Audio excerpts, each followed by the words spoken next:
आजचा सब्जेक्ट आहे verb. Next parts of speech मधले 4th number verbs. What are the verbs? The verbs are called as action words which shows action. जे action दाखवतात त्यांना काय म्हणतात? व्हर्ब्स म्हणतात. मग ॲक्शन दाखवणारे शब्द जसं की लिसन, स्पीक, सिंग, गो, स्माईल, कट, कम, गो, स्टँड, सिट, हे जे शब्द आहेत हे सगळे काय आहेत? ॲक्शन दाखवतात. असे बरेच शब्द हे सगळे व्हर्ब्स असतात. Verbs are called as action words. ठीक आहे. मग आता व्हर्बचे ब्रॉडली 2 टाईप्स आहेत त्याचे. म्हणजे आता हा जो व्हिडिओ आहे ना, तर याच्यामध्ये 10thपर्यंतच्या मुलांनी हा पूर्ण ऐकायचा आहे, पण 5thपर्यंतच्या मुलांसाठी फक्त हा एवढाच व्हिडिओ आहे. तर तो आपण पुढं गेल्यावर मी तुम्हाला ते क्लिअर करणार आहे. सध्या जे आहे ते लक्षात घ्यायचं आहे. फायनाईट आणि नॉन फायनाईट व्हर्ब्स असे मुख्य 2 प्रकार आहेत व्हर्बचे, फायनाईट अँड नॉन फायनाईट. मग आता फायनाईट म्हणजे काय, नॉन फायनाईट म्हणजे काय, हे आपण थोडं नेक्स्ट पेजवर बघणार आहेत. या पेजवर एवढंच बसतं आहे त्याचं क्लासिफिकेशन, ते आधी आपण समजून घ्यायचं आहे आणि मग आपण त्यातला एक एक भाग शिकणार आहोत. तर फायनाईट आणि नॉन फायनाईट. फायनाईटचे कोणते प्रकार आहेत? तर ट्रान्सिटिव्ह, इनट्रान्सिटिव्ह आणि ऑक्झिलरी, हे फायनाईटचे 3 प्रकार. आणि ऑक्झिलरीचे परत 2 टाईप्स आहेत किंवा काइंड्स आहेत.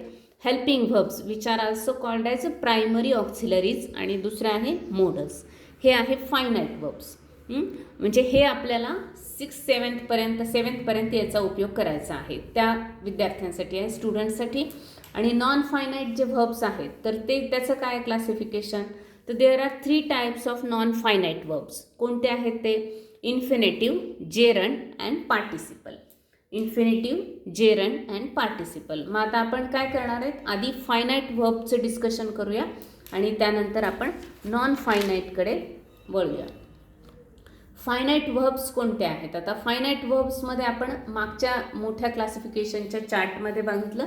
There are 3 types of finite verbs: transitive, intransitive and auxiliary. मग आता फायनाईट व्हर्ब्स म्हणजे काय? पण actually past, present, past and future form असतात ह्या व्हर्बला. हे जे व्हर्ब्स आहेत याला प्रेझेंट, पास्ट आणि फ्युचर फॉर्म असतात. त्यांच्यासोबत एक सब्जेक्ट असतो. यांच्यामुळे आपल्याला टेन्स कळतो. कुठल्या टेन्समधलं वाक्य आहे हे फायनाईट व्हर्ब्समुळेच आपल्याला कळतं. जसं इज असेल तर कळतं प्रेझेंट टेन्स आहे, वॉज असेल तर कळतं पास्ट टेन्स आहे, प्ले असेल तर कळेल प्रेझेंट आहे, विल प्ले असेल तर कळेल फ्युचर आहे. तर मग आपल्याला फायनाईट व्हर्ब्सवरून काय कळतं? टेन्स कळतो. And change according to noun. आता हे कसं चेंज होतं हे आपण खाली एक्झाम्पल घेणार आहेत, त्याच्यावरून आपल्याला कळतं. मग आता आधी आपण ह्यातले ट्रान्सिटिव्ह बघू आणि परत फायनाईट व्हर्ब्सचे हे सगळे क्रायटेरिया जो आहे तो त्याला अप्लाय करून बघू की ते बरोबर आहे का. मग आधी ट्रान्सिटिव्ह व्हर्ब बघूया आपण. Transitive verbs takes object or requires object. Transitive verb म्हणजे असे व्हर्ब्स असतात की ज्याला ऑब्जेक्टची गरज असते. सेंटेन्स मिनिंगफुल होण्यासाठी आपल्याला ऑब्जेक्टची गरज असते तरच ते ट्रान्सिटिव्ह व्हर्ब्स त्याला आपण म्हणू शकतो. I wrote an essay. I wrote an essay. आता आधी आपल्याला हे लक्षात घ्यावं लागेल, इथं ऑब्जेक्टचा रेफरन्स आला आहे म्हणून सब्जेक्ट आणि ऑब्जेक्ट काय आहे हे आपण थोडंसं बघू. Subject means who is the doer. जो ॲक्शन करतो तो काय असतो? सब्जेक्ट असतो. आता या वाक्यामध्ये कोण, जी ॲक्शन आहे ती तर काय? व्हर्ब आहे. मग रोट काय झालं आहे? हे व्हर्ब आहे, कारण ही झाली ॲक्शन. पण ती कोणी केली आहे? आयने. म्हणून आय हा काय आहे? सब्जेक्ट आहे. मराठीत त्याला कर्ता म्हणतात. कर्ता हा म्हणजे शब्दच असा आहे जो करतो तो कर्ता, जो काम करतो, जो कार्य करतो, जो ॲक्शन करतो तो कर्ता. इथं आय हा सब्जेक्ट आहे, रोट हे झालं व्हर्ब, आणि ज्याच्यावर क्रिया केली जाते ते असतं ऑब्जेक्ट. त्याला इथं काय आहे? मग आता एसे हे ऑब्जेक्ट. मग आता वाक्यात हे ऑब्जेक्ट ओळखायचं कसं? तर त्याच्यासाठी आपण थोडंसं बघूया की जर हुनी क्वेश्चन विचारला तर सब्जेक्ट लक्षात येतो आपल्याला वाक्यातला, आणि व्हॉटनी क्वेश्चन विचारला तर ऑब्जेक्ट लक्षात येतो. आता हुनी क्वेश्चन आपण विचारूया. इथं हुनी काय? आता who wrote an essay? I. म्हणून आय हा झाला subject. What I wrote an essay. दोन्हीचे मिनिंगफुल आन्सर्स आले म्हणून हे झालं या सेंटेन्समध्ये आय हा काय आहे? सब्जेक्ट याच्या खाली लिहू आपण सब्जेक्ट, व्हर्ब आणि ऑब्जेक्ट. आता ह्याला ट्रान्झिटिव्ह व्हर्ब का म्हणायचं आहे? कारण इट टेक्स ऑब्जेक्ट. जर ऑब्जेक्ट नसेल तर हे मिनिंगफुल होत नाही. मग जेव्हा आपण ॲन एसे हे आपण यूज करायचं नाही, नुसतं आय रोट असं म्हणायचं. वाक्य पूर्ण झालं का? मिनिंगफुल झालं नाही. वाक्य जरी पूर्ण होत असेल काही ठिकाणी तरी ते मिनिंगफुल होत नाही. त्यासाठी एस्से घ्यावं लागेल, पोएम घ्यायला लागेल, स्टोरी घ्यावं लागेल, तर हे वाक्य पूर्ण होईल. नेक्स्ट एक्झाम्पल आहे they speak English. They speak ते बोलतात. काय बोलतात किंवा काय म्हणतात, काय वापरतात? तर इंग्लिश म्हणल्यामुळं ते अधिक अर्थपूर्ण झालं, म्हणून स्पीक हा काय आहे? ट्रान्झिटिव्ह व्हर्ब आहे. Rohan lessons music. Rohan lessons, Rohan ऐकतो काय? सॉंग्स. रोहन हा सब्जेक्ट आहे, लिसन हे व्हर्ब आहे आणि सॉंग्स हे काय आहे? ऑब्जेक्ट आहे. त्याचप्रमाणे दे हे काय आहे? सब्जेक्ट, स्पीक हे व्हर्ब आणि इंग्लिश हे ऑब्जेक्ट. ट्रान्झिटिव्ह व्हर्ब असे असतात ज्यांना ऑब्जेक्टची गरज असते. ऑब्जेक्टशिवाय ते मिनिंगफुल होत नाही. ऑब्जेक्ट जे असतात ते दोन प्रकारचे असतात. याच्याशी संबंधित आलं म्हणून लगेच क्लिअर करणार आहे. डायरेक्ट ऑब्जेक्ट आणि इनडायरेक्ट ऑब्जेक्ट असे दोन प्रकारचे ऑब्जेक्ट सेंटेन्समध्ये असतात. प्रत्येक सेंटेन्समध्ये असतात का? नाही. काही सेंटेन्सेसमध्ये ते असू शकतात. व्हॉटनी क्वेश्चन विचारल्यानंतर डायरेक्ट ऑब्जेक्ट निघतो. जसं व्हॉट रोहन लिसन्स सॉंग्स, तर सॉंग्स हा डायरेक्ट ऑब्जेक्ट आहे. आणि जर टू हुम किंवा फॉर हुम असे क्वेश्चन्स जर आपण व्हर्बला विचारले तर इनडायरेक्ट ऑब्जेक्ट आपल्याला लक्षात येतो. आता डायरेक्ट आणि इनडायरेक्ट ऑब्जेक्ट हे व्हॉइसच्या वेळेस आपण आणखी एकदा क्लिअर करणार आहोत. तात्पुरतं एवढंच लक्षात ठेवायचं आहे, हुनी सब्जेक्ट आणि व्हॉटनी ऑब्जेक्ट आपल्याला लक्षात येतो. ट्रान्झिटिव्ह व्हर्बसाठी आपल्याला ऑब्जेक्टची गरज असते. आता बघूया आपण इनट्रान्झिटिव्ह व्हर्ब्स. मग आता इनट्रान्झिटिव्ह व्हर्ब्स म्हणजे काय आहे किंवा कोणाला म्हणायचं इनट्रान्झिटिव्ह व्हर्ब्स? तर इनट्रान्झिटिव्ह व्हर्ब जे आहेत तर नो नीड ऑफ ऑब्जेक्ट. इनट्रान्झिटिव्ह व्हर्ब्सना ऑब्जेक्टची गरज नसते. ऑब्जेक्ट नसला तरी ते वाक्य अर्थपूर्ण असतं. आता पहा, आय गो टू स्कूल, यामध्ये हू गो टू स्कूल? आय, म्हणून आय सब्जेक्ट निघाला. व्हॉट आय गो, व्हॉटने ऑब्जेक्ट निघणार आहे ना. व्हॉट आय गो ॲन्सर येत नाही, मग ऑब्जेक्ट आहे का याच्यामध्ये? नाही. याला काही वेगळे नाव आहे, ते आपण स्ट्रक्चरमध्ये बघणार आहोत. इंग्लिशचे जे स्ट्रक्चर्स आहेत त्यामध्ये स्कूल म्हणजे काय हे नंतर बघूया आपण, पण ऑब्जेक्ट या ठिकाणी नाही. They smiled on joke. Who smiled on joke? They. Smiled म्हणजे ॲक्शन झाली, हे आहे verb. What they smiled answer येत नाही, म्हणून ऑन जोक हे ऑब्जेक्ट नाही आहे. Lion roars. लॉयन काय आहे? सब्जेक्ट. रोअर्स काय आहे? व्हर्ब. ऑब्जेक्ट तर नाहीच आहे यामध्ये. इंग्लिशमध्ये only verb can be a sentence. नुसतं व्हर्ब, मराठीत सुद्धा जेव्हा नुसतं म्हणलं की गो म्हणजे काय? जा. याचाच अर्थ काय असतो? यू हा त्याच्यामधला सब्जेक्ट आहे. म्हणजे आपण एखाद्याकडे पॉईंट आऊट करून म्हणतो गो, तर जेव्हा पॉईंट आऊट करून गो म्हणतो म्हणजेच आपण त्याला तू जा, यू गो असं म्हणत असतो. म्हणून नुसतं गो हे पण काय? एक फुल सेंटेन्स, मिनिंगफुल सेंटेन्स आहे इंग्लिशमध्ये. इथे आपल्याला आय गो म्हणलं तरी वाक्य इथं पूर्ण होतं. पुढे ऑब्जेक्टची गरज नाही. टू स्कूल का कुठे ह्याची काही गरज पण नाही आहे. आणि ॲक्च्युली टू स्कूल हे ऑब्जेक्ट नाही आहे. पण दे स्माइल्ड, ते हसतात, बरोबर आहे. लायन रोअर्स, सिंह गर्जना करतो. वाक्य इथं अर्थपूर्ण पण होतं, पूर्ण पण होतं, म्हणून हे इनट्रान्झिटिव्ह आहे. ऑब्जेक्टची गरज नाही आहे याला.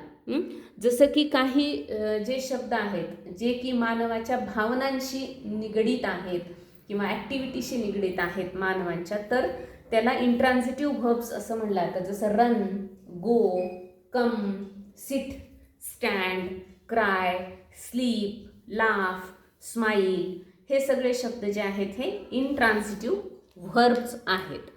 आता सगळे व्हर्ब्स याच्यामध्ये डिव्हाइड झालेले आहेत का जेवढे इंग्लिशमधले? तर नाही. व्हर्ब असं म्हणू शकत नाही आपल्याला हे ट्रान्झिटिव्ह आणि हे इनट्रान्झिटिव्ह. तर ते आपण यूज कसं करतो त्यावरून ते ठरतं की ते ट्रान्झिटिव्हली यूज केले आहेत का इनट्रान्झिटिव्हली यूज केलेले आहेत. म्हणून काही व्हर्ब्स जे आहेत यातले, सगळे नाही, काही व्हर्ब्स हे ट्रान्झिटिव्ह आणि इनट्रान्झिटिव्ह अशा दोन्ही पद्धतीने ते त्याचा वापर केलेला किंवा युसेज केलेला असतो. फर्स्ट इज पहा आता, आय रोट ॲन एसे. आता पाहूया आपण, I wrote, who wrote, I म्हणून आय सब्जेक्ट, रोट हे verb, what I wrote, an essay म्हणून हे झालं ऑब्जेक्ट. म्हणजे आता हे जर व्हर्ब इथं ऑब्जेक्ट आहे म्हणून हे व्हर्ब काय झालं, आपण म्हणू हे ट्रान्झिटिव्ह व्हर्ब आहे, याला म्हणू आपण transitive. I wrote slowly, who wrote slowly, I. Wrote हे काय झालं, ॲक्शन आहे म्हणून त्याला व्हर्ब म्हणणार आहे. व्हॉट आय रोट, ॲन्सर येत नाही, मग हे ऑब्जेक्ट आहे का, नाही आहे. हे काय आहे, हे ॲडव्हर्ब आहे, हे नंतर सांगणार आहे मी. पण इथं ऑब्जेक्ट नाही आहे म्हणून ह्याला काय म्हणू आपण, इन ट्रान्झिटिव्ह, आय टी असं लिहूया. नेक्स्ट बघूया आपण, Nita sings bhajans. Who sings bhajan, Nita. भजन हे काय झालेलं आहे, object. What Nita sings bhajans म्हणून हे काय झालं आहे, ट्रान्झिटिव्ह व्हर्ब. एकच व्हर्ब आहे, ट्रान्झिटिव्हली यूज करायचं, इनट्रान्झिटिव्हली पण यूज होऊ शकतं. नीता सिंग्स स्वीटली, नीता काय आहे, subject. Who sings sweetly, Nita. Verb, what Nita sings sweetly हे ऑब्जेक्ट नाही आहे म्हणून हे इनट्रान्झिटिव्ह व्हर्ब झालं. एकच व्हर्ब दोन प्रकारे आपण या ठिकाणी यूज केलेलं आहे. They speak English, who speak English, they. Speak काय झालेला आहे, verb. What they speak English. प्रश्न विचारूनच आपल्याला ते ट्रान्झिटिव्ह आहे का इनट्रान्झिटिव्ह हे कळेल. हे ट्रान्झिटिव्ह आहे, ऑब्जेक्ट आहे म्हणून transitive. They speak fast, who speak fast, they. What they speak, no answer म्हणून हे इनट्रान्झिटिव्ह व्हर्ब. व्हर्ब आहेच पण ते ट्रान्झिटिव्ह किंवा इनट्रान्झिटिव्हली कसे यूज होतात त्यावर ते ट्रान्झिटिव्ह आहेत का इनट्रान्झिटिव्ह आहे हे ठरतं. असे काही व्हर्ब आहेत, सगळे नाही, बरेचसे व्हर्ब हे डिव्हाइड केलेले आहेत ट्रान्झिटिव्ह आणि इनट्रान्झिटिव्ह असे. ठीक आहे, आता नेक्स्ट याच्यामध्ये काय आहे, आपल्याला पुढच्या याच्यासाठी आपल्याला व्हर्ब फॉर्म्स बघायचे आहेत. व्हर्ब फॉर्म्स म्हणजे आत्तापर्यंत आपण काय बघितले पाहता, त्याच्या आधी हेल्पिंग व्हर्ब्स हा भाग आपला राहिलेला आहे, जे आपण यामध्ये बघितलेलं आहे की फायनाईट वर्बमध्ये आपल्याला काय काय बघायचं होतं, ट्रान्झिटिव्ह, इनट्रान्झिटिव्ह आणि ऑक्झिलरी. त्यातलं ट्रान्झिटिव्ह झालं, इनट्रान्झिटिव्ह झालं. आता आपण ऑक्झिलरी बघूया. ऑक्झिलरीलाच काय म्हणतात, हेल्पिंग व्हर्ब्स असं म्हटलं जातं. हेल्पिंग व्हर्ब्स कोणकोणते आहेत तर there are 4 types of helping verbs. To be, to do, to have आणि मोडल्स. टू बीचे कोणते आहेत, am, is, are, was, were. To डूचे कोणते आहेत, do, does and did. To हॅवचे कोणते आहेत, हॅव, हॅज आणि हॅड.